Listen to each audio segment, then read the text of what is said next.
ఏంటే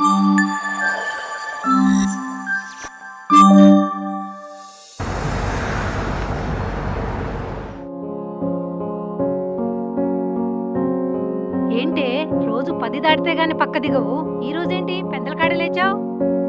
నేను లేవ్వలేదమ్మా, ఆ సూరిగాడే పారు, అత్తయ్య మేడపైన బట్టలు తీసుకురమ్మా, వర్షం పడేట్టుగా ఉంది. ఓకే అత్తయ్య. అలాగే వచ్చేటప్పుడు కొంచెం వాటర్ కూడా తీసుకొని రావా? నువ్వెళ్ళి తీసుకోలేవా? నేను పైకెళ్ళి బట్టలు తీసుకొస్తాను.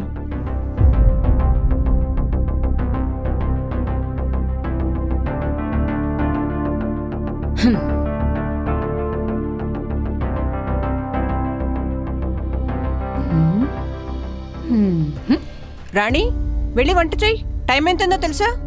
రోజు నేనెందుకు, పారు చేస్తుందిలే. పారు ఏంటే, వదిన అనలేవా? నేననను. పారు బట్టలు మడతెడుతుంది కదా, నువ్వు వెళ్ళి చెయ్యి. రాత్రి నేను చేస్తానులే. ఆహాహా, కోడల్ని మాత్రం కదిపోకుండా చూసుకో, ఇంట్లో ఉన్న కూతురిని మాత్రం కష్టపెట్టు. బ్రేక్ఫాస్ట్ నేనే చేశానుగా రాని. నేను నీతో మాట్లాడలే, అమ్మతో మాట్లాడుతున్నా. అనవసరంగా నువ్వు మధ్యలో రా. రాణి, ఏంటా మాటలు? పెద్ద చిన్న తేడా లేదా? వదిన బయట మనిషి కాదు. నువ్వెన్నైనా చెప్పు, నేను మాత్రం వండను. అయినా మా ఆయన ఏదో ఊరికెళ్తే నేను హ్యాపీగా ఉందామని ఇక్కడికి వస్తే, ఇక్కడికి వచ్చాక కూడా నాకే పనులు చెప్తున్నారు.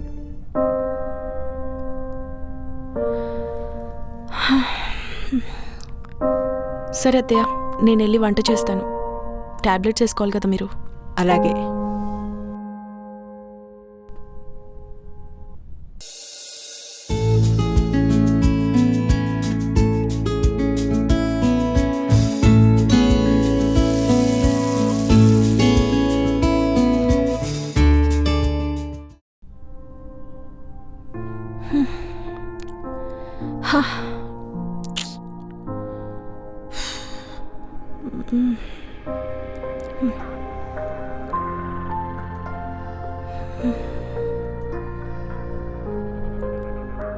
ఏమైంది?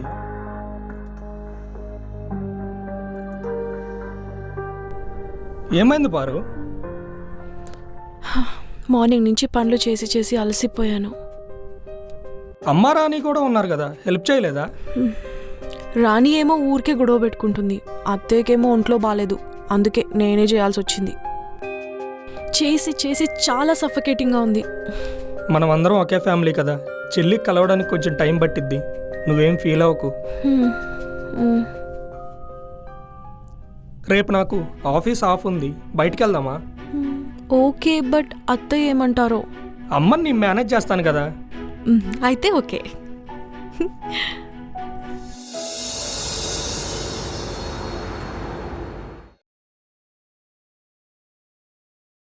అమ్మా, నేను పారు బయటికి వెళ్తున్నాం, ఈవినింగ్ వస్తాం. ఇప్పుడెందుకురా బయటికి? ఊరికే అమ్మా, ఈరోజు వీక్ ఆఫ్. పారు కూడా బోరు కొడుతుందంట, అందుకే అలా బయటికి వెళ్ళి ఈవినింగ్ వస్తాం. మరి ఇంట్లో వంట వరకు ఎవరు చేస్తారు? ఒక్కరోజుకే కదమ్మా, బయట నుంచి తెప్పించుకోండి. అయినా నువ్వు చెల్లే కదా. అయినా ఏమొద్దులే అమ్మా, అసలే డాక్టర్ కూడా నేను బయట తినొద్దని చెప్పారుగా. అవునరా, మీరు బయట తిని మేము బయట తిని ఎందుకురా ఆరోగ్యాలు పాడు చేసుకోవడం? పైగా డబ్బు ఖర్చు కూడాను. ఇలా వచ్చిన జీతానంతా వృధా చేస్తారా? అయినా ఎక్కడికి వెళ్తారు? సెలవు రోజున ఇంట్లో ఉండు. అమ్మా పారు, వాడు అలాగే అంటాడు, నువ్వు వెళ్ళి వంట పని చూడు.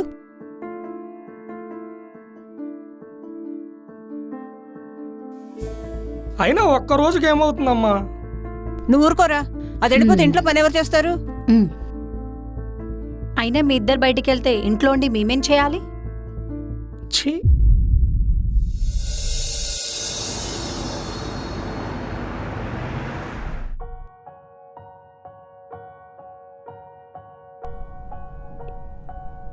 మీరు ఆఫీస్కి వెళ్ళలేదా? నీకు ఫేవర్ ఉంది కదా, నిన్ను వదిలేసి ఎలా వెళ్తా చెప్పు. నాకేం పర్లేదు, మీరు వెళ్ళండి. సరే.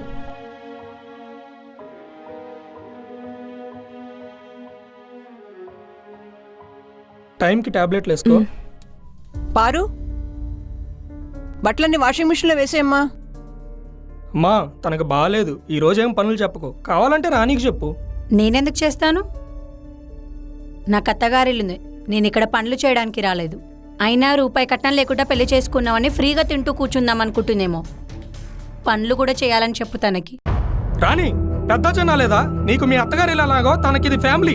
మీ అత్తగారింట్లో ఇలాగా మాట్లాడతావా? ఎందుకు రేపు దాన్ని అంటున్నావు? అయినా అది అన్న దాంట్లో తప్పే ఉంది. అత్తారు ఇల్లన్నాక అన్ని పనులు చేయాలి. ఇలా జ్వరం వచ్చిందని పడుకుంటే ఇల్లు ఎలా గడుస్తుంది? నీ కూతురు హస్బెండ్ బిజినెస్ ట్రిప్కి వెళ్ళాడని చెప్పి అత్తగారింట్లో ఉండకుండా పుట్టింటికి వచ్చేసింది. అయినా పర్లేదు. నీ కోడలు మాత్రం ఒక్కరోజు కూడా వాళ్ళ అమ్మా నాన్నని చూడడానికి వెళ్ళకూడదు. పైగా జ్వరం. అయినా నీకు సేవలు చేసి పెట్టాలి. ఒక ఆడదానం అయి ఉండి ఇంకొక ఆడదాని బాధ అర్థం చేసుకోకపోతే ఎలా అమ్మా? పెళ్ళం కోసం నన్నే ఎదురిస్తావా? అదేం తీసుకొచ్చింది పుట్టింటి నుంచి? అసలు ఏముంది తేవడానికి? తనను ప్రేమగా మహారాణిలా చూసుకునే ఇల్లు వదిలేసి ఏ అమ్మాయినా అత్తగారింటికి ఆస్తి చూసి ఇక్కడ పనులు చేసి మాటలు పడటానికి వస్తుంది అమ్మా. ఏ అమ్మాయికైనా అమ్మగారి ఇల్లు అలాగో అత్తగారి ఇల్లు అంతకన్నా ఎక్కువ అమ్మా. ఇదొక ఫ్యామిలీ, కానీ ఇక్కడ ఎవరికి తన ఫ్యామిలీ మెంబర్లా కాదు.